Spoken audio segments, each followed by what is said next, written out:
Hello students, आज फिर हम एक नया टॉपिक लेकर आपके बीच में हैं। टॉपिक जो है वो गैल्वेनोमीटर या धारामापी। गैल्वेनोमीटर या धारामापी थोड़ा सा लंबा टॉपिक है। आप लोग बहुत अच्छे से इसको देखें, समझने का टॉपिक है, पूरा ढंग से इसको समझें। उससे पहले आपसे एक अपील, यदि आपने अभी तक चैनल को सब्सक्राइब नहीं करा हो तो प्लीज़ चैनल को सब्सक्राइब कीजिए, ताकि आपको इसी प्रकार से आगे मैं वीडियो देता रहूं। आइए सबसे पहले हम बात करते हैं धारामापी। तो धारामापी होता क्या है?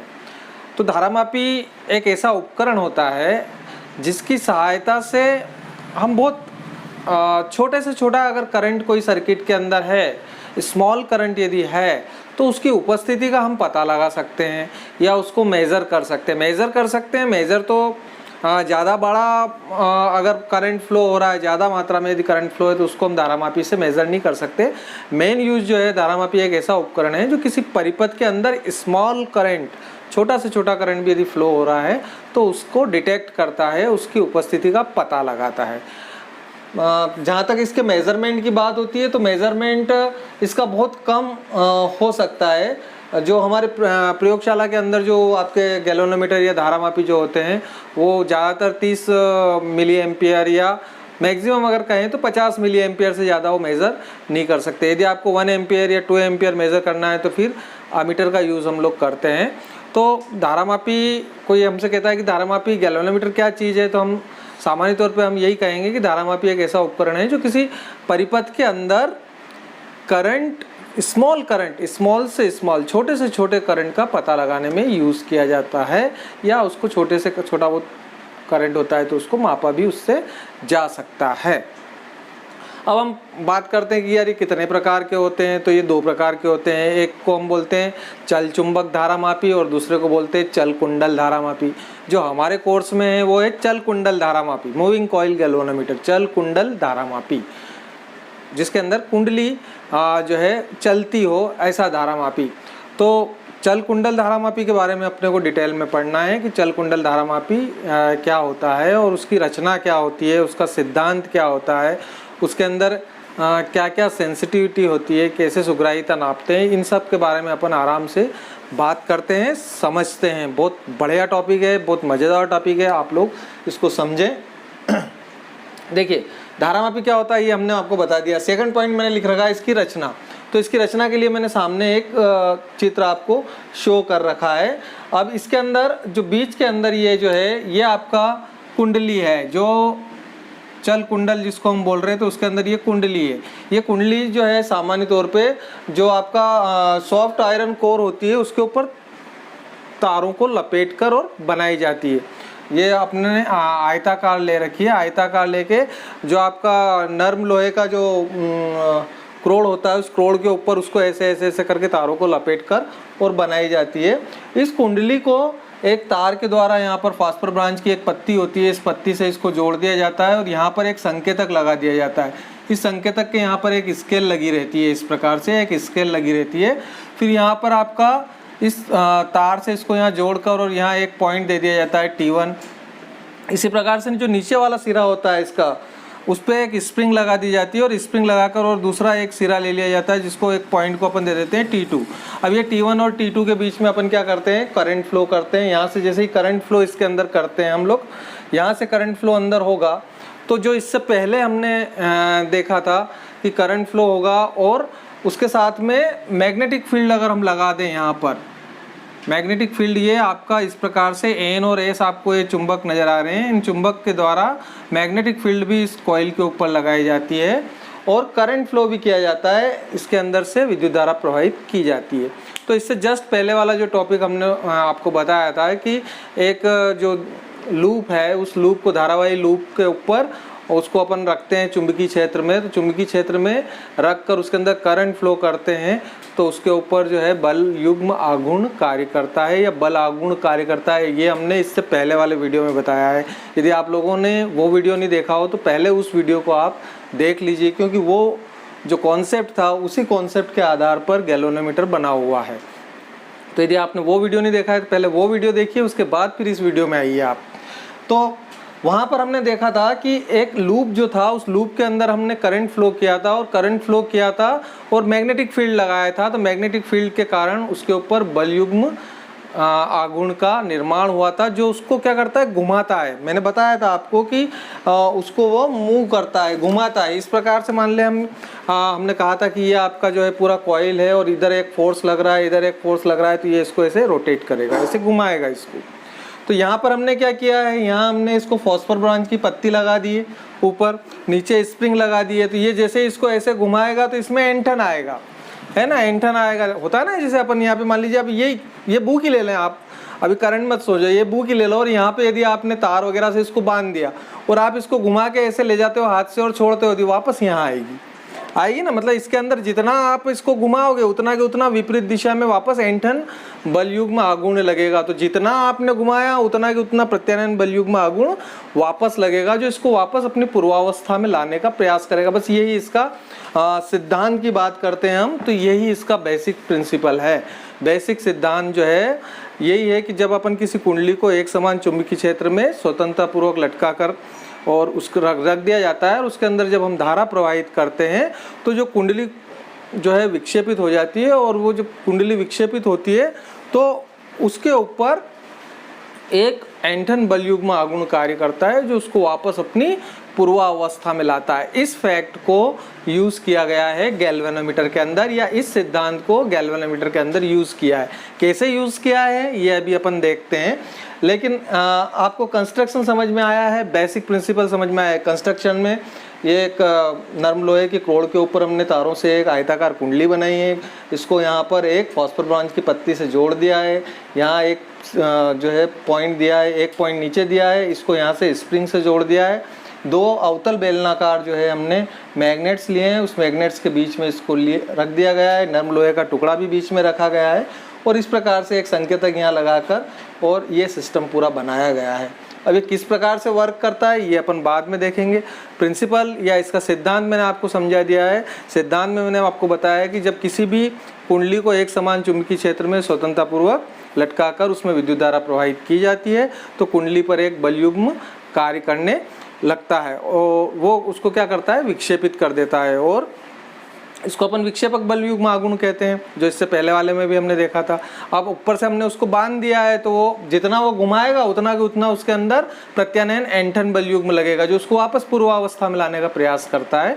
तो ये दोनों चीज़ों को अपन देखते हैं कि जब बैलेंस की कंडीशन में होगा तो दोनों बराबर हो जाते हैं।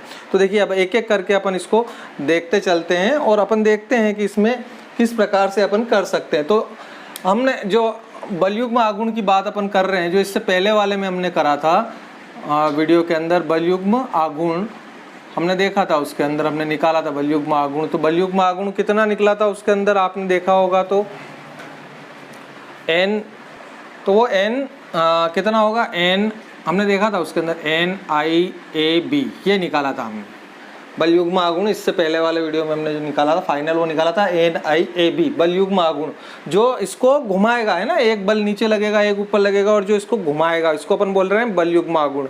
अब ये बलयुग्म आघूर्ण को जो है वापस एंटन बलयुग्म आघूर्ण लगेगा, जिसको वापस अपने पूर्वावस्था में लाने का प्रयास करेगा। यदि कुंडली में उत्पन्न जो एंटन है, जो एंटन हो रहा है वो एंटन यदि फाई है ना, एक्चुअली एंटन जो कितना है फाई यदि हो, तो जो एंटन बलयुग्म आघूर्ण होगा, एंटन बलयुग्म आघूर्ण जो इसको वापस काय में लाने का प्रयास करेगा, पूर्वावस्था में। बलयुग्म आघूर्ण, एंटन बलयुग्म आघूर्ण मतलब जो बलयुग्म आघूर्ण का विरोध करता है वो होगा C/φ, C/φ। देखो ये कैसे, ये एक्चुअली ये फाई क्या चीज़ है, ये इसका विक्षेप है, इसका डिफ्लेक्शन है कि ये कितना घूम रहा है। जैसे मैं आपको थोड़ा सा यहाँ पे समझाऊँ कि मान लीजिए ये 1 डिग्री घूमता है यहाँ से, जैसे ये 1 डिग्री घूम रहा है, इसे 1 डिग्री अगर ये घूम रहा है तो 1 डिग्री घूम रहा है तो वो कितना है, उसका एंटन कितना आ रहा है C। 1 डिग्री घूम रहा है तो उसका एंटन कितना आ रहा है C। यदि 2 डिग्री घूमेगा, 2 डिग्री घूमेगा तो एंटन कितना हो जाएगा 2C। यदि 3 डिग्री घूमेगा तो एंटन कितना हो जाएगा 3C, है ना। तो यदि कितना 5 डिग्री घूम रहा है, वो 5 डिग्री यदि घूमेगा तो एंटन कितना हो जाएगा C5। तो जो एंटन बलयुग्म आघूर्ण है यदि वो 5 डिग्री विक्षेपित हो रहा है, 5 डिग्री अगर वो घूम रहा है उसमें 5 डिग्री का यदि एंठन उत्पन्न हो रहा है तो उसका बलयुग्म आघूर्ण जो एंठन बलयुग्म आघूर्ण होगा वो कितना होगा C5। तो ये इक्वेशन फर्स्ट दे देते हैं अपन, ये इक्वेशन सेकंड दे देते हैं। देखो यहाँ तक की कहानी एक बार फिर कि सबसे पहले बलयुग्म आघूर्ण जो हम पहले से जानते हैं, पिछले उसमें हमने समझा था कि जब किसी लूप को हम चुंबकीय क्षेत्र के अंदर रखकर उसके ऊपर अपन करंट फ्लो करते हैं तो उसके अंदर ऑटोमेटिक बलयुग्म आघूर्ण उत्पन्न हो जाता है जो उसको टर्न करवाता है ना। जैसे हमने उसमें भी बताया था कि ये जैसे ये है तो इसको टर्न करवाता है, ऐसे पलटता है। ये कौन पलटता है? बलयुग्म आघूर्ण। जब इसको अपन काय में रखते हैं, मैग्नेटिक फील्ड में रखते हैं और इसके अंदर करंट फ्लो करते हैं तो ये इसको टर्न करता है। अब जब इसको टर्न कर रहा है तो यहाँ हमने फास्फोर ब्रांच की पत्ती जोड़ दी है और नीचे स्प्रिंग जोड़ दिया है। तो ये फास्फोर ब्रांच की पत्ती में क्या, जैसे ये घूमेगा ना तो ऑटोमेटिक इसके अंदर एंठन आ जाएगा, है ना। अपन किसी भी तार को लेके ऐसे ऐसे करते हैं ऑटोमेटिक उसमें एंठन आ जाता है, छोड़ते हैं तो वापस घूम के वो वहीं आ जाता है। तो वो जो रहता है वो एंठन आएगा। तो जैसे आप इसको ये घूमेगा तो इसके अंदर एंठन आ जाएगा। वो एंठन बलयुग्म आघूर्ण क्या करेगा, इसको वापस अपनी पूर्वावस्था में लाने का प्रयास करेगा। तो ये घूमना जहाँ पे बंद हो जाएगा, जो बैलेंस की स्थिति आएगी, संतुलन की स्थिति आ जाएगी, जहाँ ये टर्न लेना बंद कर देगा वहाँ ये रुक जाएगा। और यहाँ पर हमने संकेतक लगा रखा है, ये वाला संकेतक, तो वो ये जो चीज़ है इसको फाई को बता देगा वो कि कितना डिफ्लेक्शन आ रहा है इसके अंदर। फाई क्या चीज़ है? डिफ्लेक्शन है। तो ये इसको फाई को बता देगा। तो जैसे यहाँ से ऐसे गए तो ये फाई को बता देगा आपका। तो फाई वास्तव में क्या है? डिफ्लेक्शन है। पहले वो कैसे था फिर पलट के कैसे हुआ, पहले कैसे था फिर पलट के कैसे हुआ, तो फाई उसका क्या है? डिफ्लेक्शन है। तो डिफ्लेक्शन का जो आघूर्ण है एंठन बलयुग्म आघूर्ण कहलाएगा और सिंपल जो आपका टॉर्क्यू वाली बात जो है वो बलयुग्म आघूर्ण कहलाएगा। तो संतुलन की स्थिति में क्या होंगे, जब ये आपकी कुंडली रुकेगी जहाँ पर, वहाँ जिस जगह ये रुकेगी वहाँ पर ये दोनों क्या होंगे? बराबर होंगे, तभी ये रुकेगी। तो बराबर यदि अपन इनको कर दें तो NIAB is equal to C5। संतुलन की स्थिति में ये कहाँ आ गए? संतुलन की स्थिति में, बैलेंस की कंडीशन में संतुलन की स्थिति। संतुलन की स्थिति से क्या समझ रहे हो आप कि जब वो कॉइल घूमना बंद हो गई, वो एक जगह टिक गई, तो वो क्या हो गई? आपकी संतुलन की स्थिति हो गई। तो इससे यदि हम I फाइंड आउट करें तो I जो करंट है वो कितना निकल जाएगा? C/NAB और 5। अब यहाँ अगर आप थोड़ा सा इसको देखें तो आप देखेंगे कि C एंठन बलयुग्म आघूर्ण, C ये फिक्स रहेगा, N भी क्या रहेगा? नंबर ऑफ टर्न्स, ये भी फिक्स है। A एरिया ऑफ लूप, जो आपने लूप लिया उसका एरिया है, और B आपका क्या है? मैग्नेटिक फील्ड है। तो ये सब तो कांस्टेंट है। तो सीधा सीधा जो करंट है वो करंट काय पे डिपेंड कर रहा है? I is proportional to 5। या इसको एक स्टेप और हम बढ़ा के यहाँ पे ऐसे भी कर सकते हैं कि ये पूरे को कांस्टेंट मान लें और ये काय पे डिपेंड कर रहा है? 5 पे। तो इसका मतलब I इज प्रोपोर्शनल टू 5। तो जो साइंटिस्टों ने सोचा था, जो कॉन्सेप्ट था, उन्होंने ये सोचा था कि भाई हम करंट सर्किट के अंदर कितना बह रहा है उसको अपन कैसे नोट करें उसको कि करंट कितना बह रहा है। तो उन्होंने ये आपका जो है विक्षेपक बलयुग्म आघूर्ण वाला जो लूप वाला जो कॉन्सेप्ट है उसको यूज़ किया, एंठन वाले को यूज़ किया। उन्होंने देखा कि हम कितना करंट दें कि विक्षेप कितना हो जाए। तो ज़्यादा करंट देंगे, देखो यहाँ पे बहुत सिंपल सी थ्योरी है इसके पीछे कि यदि आप करंट को ज़्यादा बढ़ाओगे तो क्या होगा? एंठन ज़्यादा होगा, है ना, मतलब डिफ्लेक्शन ज़्यादा होगा, है ना। फिर जितना करंट आप बढ़ाते जाओगे उतना डिफ्लेक्शन ज़्यादा होता जाएगा और आप उसको नोट करते जाएंगे। तो कहीं ना कहीं जो करंट है वो सीधा सीधा इस एपरेटस के अंदर किसके ऊपर डिपेंड कर रहा है? फाई पर मतलब डिफ्लेक्शन के ऊपर डिपेंड कर रहा है, विक्षेप के ऊपर डिपेंड कर रहा है कि कितना वो विक्षेपित हो रहा है। तो बहुत आसानी से जो है चल कुंडल धारामापी में जो धारा प्रवाहित करते हैं उसको तार में जो एंठन उत्पन्न होता है या जो विक्षेप आता है उस विक्षेप की सहायता से इसको हम ज्ञात कर सकते हैं। यही चल कुंडल धारामापी का बेसिक प्रिंसिपल यही है, I इज प्रोपोर्शनल टू 5। और कैसे आया ये मैंने आपको समझाया पूरा। तो एक कहानी तो यहाँ आपकी ख़त्म होती है कि किस प्रकार से जो है हम इस पूरे धारामापी के अंदर देखते हैं कि इसका सिद्धांत किस पे आधारित है। बलयुग्म आघूर्ण और एंठन बलयुग्म आघूर्ण दोनों होते हैं। बलयुग्म आघूर्ण सामान्य तौर पे बलयुग्म आघूर्ण, जो इससे पहले हमने देखा था कि एक कॉइल ली थी और कॉइल लेकर उसके अंदर मैग्नेटिक फील्ड में रखा था, उसके अंदर करंट फ्लो किया था, तो एक बलयुग्म आघूर्ण लगा था जिसको हमने देखा NiAb। यहाँ पर भी सेम प्रोसीजर है, वही है, एक कॉइल है, मैग्नेटिक फील्ड है, इसके अंदर करंट फ्लो किया, इसके ऊपर दोनों बल लगेंगे, एक नीचे की तरफ लगेगा एक ऊपर की तरफ लगेगा, और हमने निकाला था कि NiAb, तो हमने लिख दिया कि ये NiAb होगा। फिर इसमें हमने एक फास्फोरस ब्रांच की पत्ती जोड़ दी ऊपर, तो फास्फोरस ब्रांच की पत्ती में क्या एंटन आ जाएगा, तो वो एंटन से वापस उसको पूर्वावस्था में लाने का प्रयास करेगा, तो प्रत्यानयन बलयुग्म आघूर्ण कह सकते हैं उसको, या एंटन बलयुग्म आघूर्ण कह सकते हैं। उसकी वैल्यू कितनी होती है, C5 होती है, जबकि फाई क्या है, डिफ्लेक्शन है ना। ये भी मैंने आपको समझाया था कि 1 डिग्री है तो फाई है, 2 डिग्री है तो है ना C है, सॉरी 1 डिग्री है तो C है, 2 है तो 2C है, 3 है तो 3C है, अगर 5 डिग्री डिफ्लेक्शन है तो 5C होगा। इन दोनों को संतुलन की स्थिति में दोनों बराबर होंगे, बराबर दोनों को रखे, और आई हमने निकाला तो पाया कि ये सब कांस्टेंट होता है, मतलब आई सीधे सीधे काय पे डिपेंड करता है, फाई पे डिपेंड करता है। मतलब जो साइंटिस्टों ने सोचा था कि करंट फ्लो करें और हम डिफ्लेक्शन देख लें, जितना ज़्यादा करंट फ्लो करें उतना ज़्यादा डिफ्लेक्शन हो रहा है, इसका मतलब मेजरमेंट तय हो गया है कि हम करंट कितना फ्लो कर रहे हैं, अब डिफ्लेक्शन देख के बता सकते हैं कि करंट कम है या ज़्यादा है। ठीक है, अब आप नेक्स्ट जो आपका इसी के अंदर जो हम बात करते हैं, तो एक प्रश्न तो ये करीब करीब यहाँ ख़त्म हो जाता है। वो ज़्यादा इस पे आता है कि सुग्राहिता की बात होती है, कि सुग्राहिता किसको कहेंगे इसके अंदर। उसके बाद में अपन इसका जो अवतल बेलनाकार जो है क्यों लिया जाता है, इसके ऊपर भी थोड़ी बात कर लेते हैं।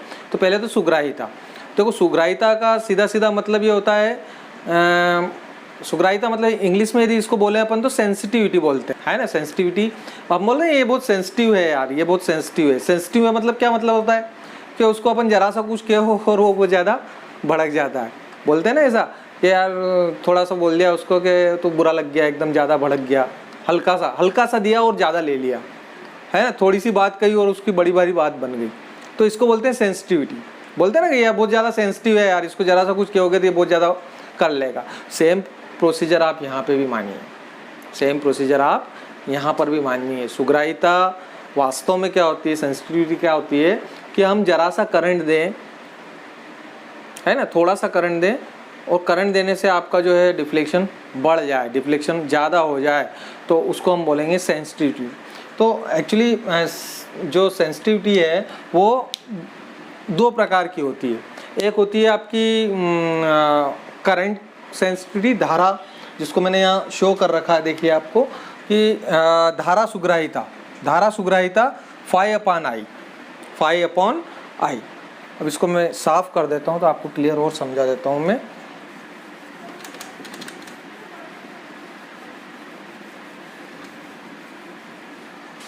देखो सुग्राहिता की बात हम कर रहे हैं, तो सुग्राहिता में सबसे पहले धारा की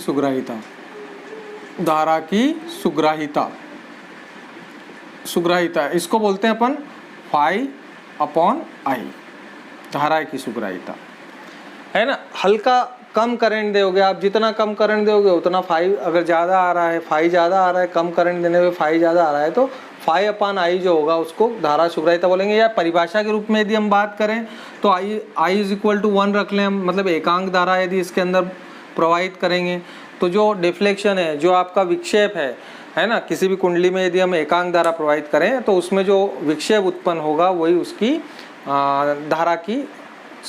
धारामापी की सुग्राहिता कहलाएगी, है ना। इसके अंदर यदि आई इक्वल टू 1 कर दें अपन तो धारा की सुग्राहिता क्या होगी, फाई क्या है, विक्षेप। तो यदि किसी कुंडली के अंदर एकांक धारा प्रवाहित करने पर जितना विक्षेप आता है वही उसकी धारा की सुग्राहिता कहलाती है। क्लियर हुआ आपको धारा की सुग्राहिता, कि यदि किसी कुंडली के अंदर एकांक धारा आई इज इक्वल टू 1 मतलब एकांक धारा प्रवाहित करते हैं तो उसके अंदर जितना विक्षेप उत्पन्न होता है वही उसकी सुग्राहिता कहलाती है। फार्मूला जो है आपका वो क्या है, फाई अपॉन आई। अब फाई अपॉन आई तो आई की वैल्यू रख दो, इसका जो अगर अपने को सूत्र निकालना हो तो फाई तो ऐसा कैसा, और आई की जगह अपन ने अभी देखा था वो आई वाला जो फार्मूला था आपका वो रख दो। तो आई इज इक्वल टू कितना देखा था अभी हमने, अभी जस्ट निकाला था ना अपन ने, आई उससे निकाला था। तो आई इज इक्वल टू क्या आया था आपका, यहाँ पर तो आपका फाई था, है ना, और बाकी पूरा क्या था, कांस्टेंट था। कांस्टेंट क्या आया था, C अपॉन NAB, ये कांस्टेंट आया था आपका। तो I is equal to C upon NAB into 5, ये आया था आई की वैल्यू। ये आई की वैल्यू आप यहाँ रख दो। तो आई की वैल्यू यहाँ रखी तो क्या आ गया C अपॉन NAB, है ना, C अपॉन NAB और फाई, तो फाई से फाई तो कट गया। तो धारा की जो सुग्राहिता है वो कितनी आ गई, ये NAB चला गया ऊपर और C आ गया नीचे। ये धारा सुग्राहिता, धारा सुग्राहिता, धारा सुग्राहिता का सूत्र आ गया। ये बहुत पूछते हैं बोर्ड एग्जाम में इस टाइप की, धारा सुग्राहिता। धारा सुग्राहिता समझ में आ गई आपको? धारा सुग्राहिता क्या होती है? एकांक धारा प्रवाहित करने पर किसी कुंडली के अंदर उत्पन्न विक्षेप को धारा सुग्राहिता कहते हैं। यदि उत्पन्न विक्षेप फाई हो और प्रवाहित होने वाली धारा आई हो तो धारा की सुग्राहिता is equal to phi upon I, जहाँ पर आई हम जानते हैं कि ये होता है, इस आई की वैल्यू इसमें रखी तो धारा सुग्राहिता का सूत्र आ गया आपका NAB upon C, NAB upon C, phi upon I. धारा सुग्राहिता क्या होगी? Phi upon I is equal to NAB upon C। अब ये पूछते हैं कि जो सुग्राहिता है उसको बढ़ाने के लिए क्या क्या किया जा सकता है। तो देखो n ऊपर है, n क्या चीज़ है? Number of turns. Number of turns किसके? नंबर ऑफ टर्न्स तारों के, तारों के फेरे, हिंदी में बोलेंगे तारों के फेरे। तो जो कॉइल ले रहे हो आप, उस कॉइल के ऊपर जितने ज़्यादा फेरे होंगे, है ना, n ऊपर आ रहा है तो जितने ज़्यादा फेरे होंगे सुग्राहिता उतनी बढ़ेगी। पहली बात n ऊपर है। फिर a, दूसरा आप क्या फैक्टर है? a क्या है? Area of loop. तो एरिया ऑफ लूप क्या होगा? मतलब ये आपका एरिया ऑफ लूप बढ़ाओगे आप, इतनी बड़ी कॉइल है, इतनी बड़ी कॉइल ले ली और बड़ी कॉइल ले ली, है ना, तो एरिया ऑफ लूप यदि आप बढ़ाओगे तो भी क्या होगा? सुग्राहिता बढ़ेगी। फिर तीसरा बी क्या है? बी क्या है? Magnetic field, electromagnetic field use करते हैं जनरली हम यहाँ पर। कौन सी? इलेक्ट्रोमैग्नेटिक। ज़्यादा से ज़्यादा बहुत पावरफुल मैग्नेटिक फील्ड हम यूज़ करें तो इलेक्ट्रोमैग्नेटिक फील्ड यूज़ करेंगे। इलेक्ट्रोमैग्नेटिक फील्ड यूज़ करेंगे तो आपकी सुग्राहिता बढ़ेगी। मतलब आप मैग्नेटिक फील्ड को बढ़ाओगे तो सुग्राहिता बढ़ेगी। अब मैग्नेटिक फील्ड को कैसे बढ़ाएंगे ये भी मैं आपको बताऊंगा थोड़ी देर में, और बताऊंगा कि इसको रेडियल लेते हैं, ये करते हैं। अभी अपन सुग्राहिता की बात कर रहे हैं, तो मैग्नेटिक फील्ड हम बढ़ाएंगे तो भी आपकी सुग्राहिता बढ़ेगी। फिर आपका क्या चीज़ है? एक सी क्या है? वो एंटन बल युग्म आघूर्ण का जो है ना, सी। तो इसको क्या करें अपन? ये नीचे है तो इसको अपन कम करें। इसको यदि हम कम करें तो सुग्राहिता बढ़ेगी। इसको हम कम करेंगे तो सुग्राहिता बढ़ेगी। तो कम कैसे करेंगे? तो इसके लिए हम फास्फर ब्रांच की पत्ती यूज़ करते हैं और इससे क्या होता है कि जो एंटन है वो थोड़ा कम हो जाता है। तो ये आपका चारों चीज़ें हैं। इन चारों चीज़ों के आधार पर आप धारा सुग्राहिता की बात कर सकते हैं।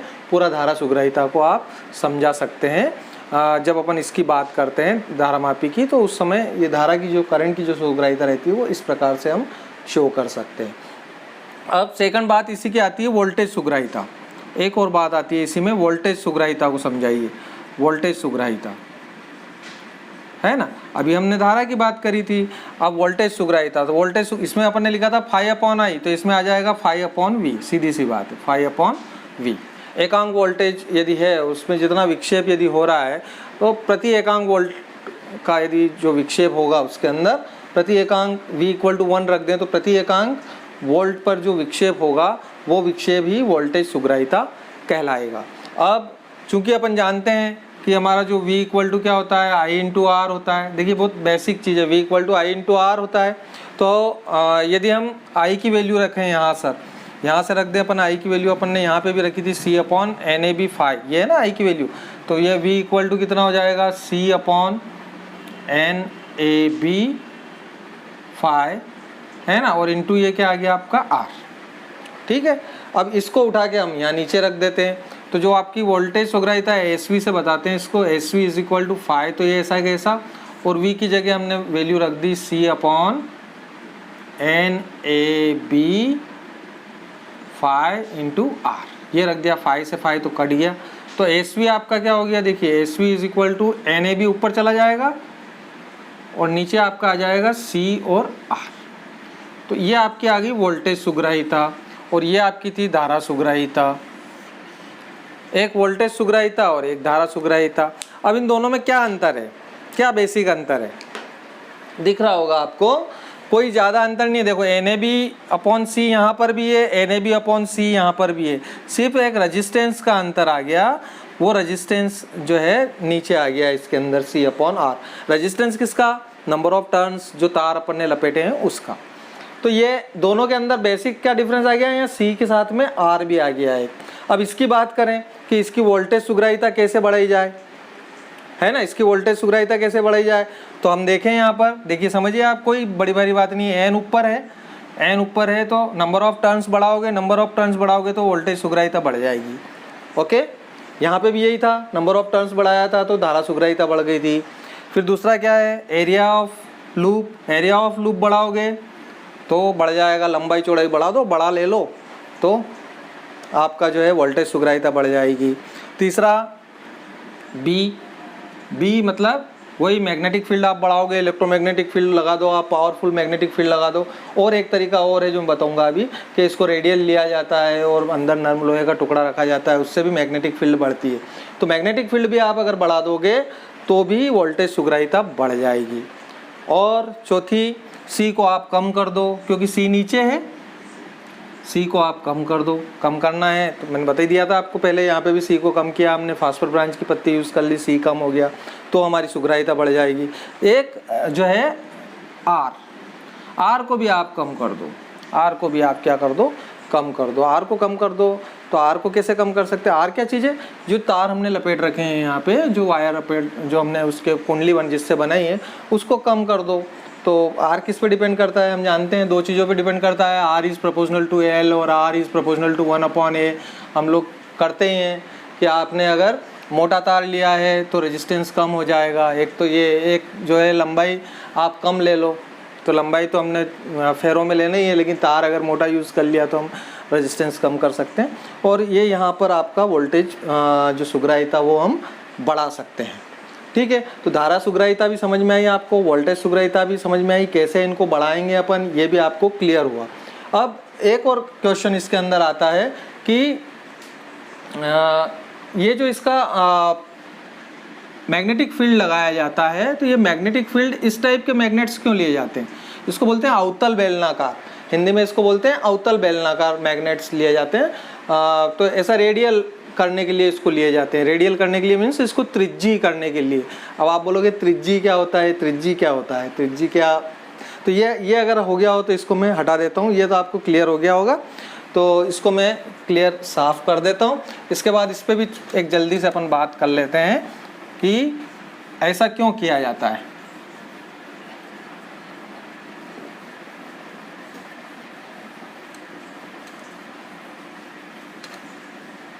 तो देखिए, यदि आप इसको थोड़ा सा एक देखें कि कैसे रेडियल होता है, ये रेडियल इस टाइप से आपने लिया है, ये इसका टॉप व्यू बता रहा हूँ मैं, ऊपर से जो अपन को व्यू नज़र आता है इसका, इस टाइप से ऐसे, ये ऐसे व्यू है, और यहाँ पर जो है इस टाइप का सिलेंड्रिकल लिया हुआ रहता है ऐसे। ये जो आपका है ये ऐसा सिलेंड्रिकल एक कोर होती है, ऊपर से जब हम देखते हैं तो हमको ऐसा नज़र आएगा, ये टॉप व्यू है, ऊपर से लिया हुआ टॉप व्यू है, ये ऊपर से देख रहे हैं अपन, ऊपर से देख रहे हैं तो मैग्नेटिक फील्ड की लाइंस ऐसे जा रही है, इस तरफ जा रही है, मैग्नेटिक फील्ड की लाइंस यहाँ से निकल रही है, ऐसे जा रही है ना। अब यहाँ पर तो कैसे समझाया जाए आपको, जैसे मान लीजिए ये चीज़ है, ये चीज़ है, तो इसको अपन ऊपर से देख रहे हैं तो यहाँ पे ऐसे तार लपेटे हुए हैं, इस टाइप से तार लपेटे हुए हैं, और ये पूरा क्या है, ऊपर का जो व्यू है, ये व्यू पूरा क्या सिलेंड्रिकल लिया जाता है, ये अंदर जो है कोर है ये पूरी सिलेंड्रिकल ली जाती है ऐसी गोल। तो ऊपर से जो हमको नज़र आ रहा है वो एक गोल नज़र आ रहा है, ऐसा बेलनाकार लिया जाता है ये अंदर। अब इसके ऊपर तार लपेटे हुए हैं, ऐसे ऐसे तार लपेटे हुए हैं इसके ऊपर, है ना, ये ऐसे इस प्रकार से तार लपेटे हुए हैं, तो ये अंदर की तरफ जा रहे हैं। तो ये यहाँ से जो आपका है